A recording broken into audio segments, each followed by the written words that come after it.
যে সে যেইভাবে ডাকসুতে 2 নম্বরই করে ভিপি হয়েছে ঠিক একইভাবে সে হয়তো মেয়র ইলেকশনেও 2 নম্বরই করে মেয়র নির্বাচিত হবে। এই জন্য সে বুড়িগঙ্গার উদাহরণ সেখানে বসে দিচ্ছে যে ডাকসুর নেতৃবৃন্দ তারা চিনে গিয়েছেন এবং সেখানে আপনার সাংহাই শহরের ওয়াংহো নদীর তীরে বসে ডাকসুর এই যে তথাকথিত ভিপি সাদেক কায়েম তিনি বলছেন যে আমাদের যে বুড়িগঙ্গা নদী রয়েছে সেটিকে দূষণমুক্ত করবেন।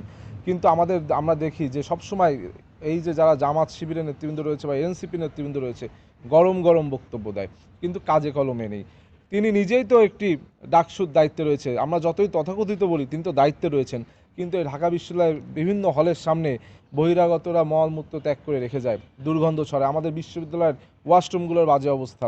আমাদের বিশ্ববিদ্যালয়ের গত কয়েকদিন আগে কুয়েত মৈত্রী হলে 300-র অধিক শিক্ষার্থী তারা বিশুদ্ধ পানির অভাবে অসুস্থ হয়ে গিয়েছে, সেই সব নিয়ে তার কর্ণপাত নেই। সে কিন্তু এখন সে ধান্দা করেছে যে সে যেইভাবে ডাকসুতে 2 নম্বরই করে ভিপি হয়েছে ঠিক একইভাবে সে হয়তো মেয়র ইলেকশনেও 2 নম্বরই করে মেয়র নির্বাচিত হবে। এই জন্য সে বুড়িগঙ্গার উদাহরণ সেখানে বসে দিচ্ছে।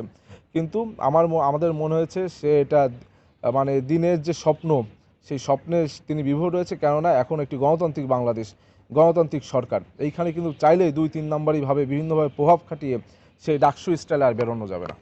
আমরা তো বললাম যে 7 মাস পেরিয়ে গেলেও গত 7 মাস পূর্ব শিক্ষার্থীদের বিশুদ্ধ পানির সংকট ছিল, নিরাপদ খাবারের সংকট ছিল, আপনার ভালো আবাসনের সংকট ছিল। অর্থাৎ শিক্ষার্থীদের যে 5টি মৌলিক অধিকার এই সংকটগুলো তখনও ছিল, এখনও আছে।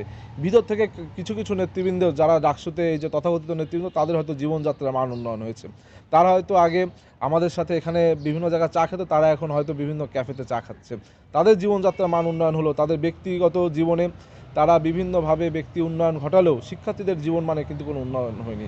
এবং আমার বিশ্বাস যে আগামীতে যে ডাকসু হবে সেখানে কিন্তু শিক্ষার্থীরা অবশ্যই তাদের ব্যালটের মাধ্যমে জবাব দিবেন। আরেকটি বিষয় আপনারা দেখবেন যে আওয়ামী লীগ যে কায়দায় বিএনপিকে সবসময় মুক্তিযুদ্ধের বিরোধী একটি মুখোমুখি অবস্থানে দাঁড় করাতে চাইতো, ঠিক একইভাবে আমরা দেখছি জুলাই আগস্ট গণ অভ্যুত্থানের পরবর্তীতে এই এনসিপি এবং জামাত শিবির তারা জুলাই আগস্ট গণ অভ্যুত্থানের বিরোধী হিসেবে বিএনপিকে দাঁড় করানোর চেষ্টা করছে, যেটা একটু অপচেষ্টা বলে আমরা মনে করি। আপনারা দেখবেন যে 71-এর মুক্তিযুদ্ধে আমাদের যিনি প্রতিষ্ঠাতা শহীদ প্রেসিডেন্ট জিয়াউর রহমান তিনি কিন্তু মুক্তিযুদ্ধের ঘোষণা দিয়েছিলেন, এটি সর্বজন স্বীকৃত।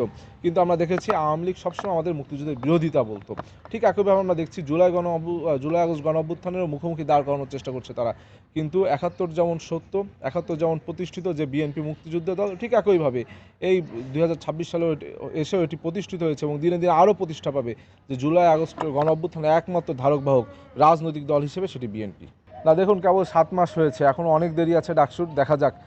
তবে আমরা তো অবশ্যই ছাত্র সংঘর্ষ গঠন হিসেবে আমাদের চাওয়া শিক্ষার্থীদের গণতান্ত্রিক অধিকার যেন চর্চা অব্যাহত থাকে। অর্থাৎ এই যে বিভিন্ন বিশ্ববিদ্যালয় কলেজ ক্যাম্পাসগুলোতে নির্বাচন, এই নির্বাচনগুলো যেন অব্যাহত থাকে এবং সেই নির্বাচনের পূর্বে যেন একটি লেভেল প্লেইং ফিল্ডও সকল যে সংগঠনগুলো হচ্ছে ছাত্র সংগঠন তাদের যেন নিশ্চিত হয়।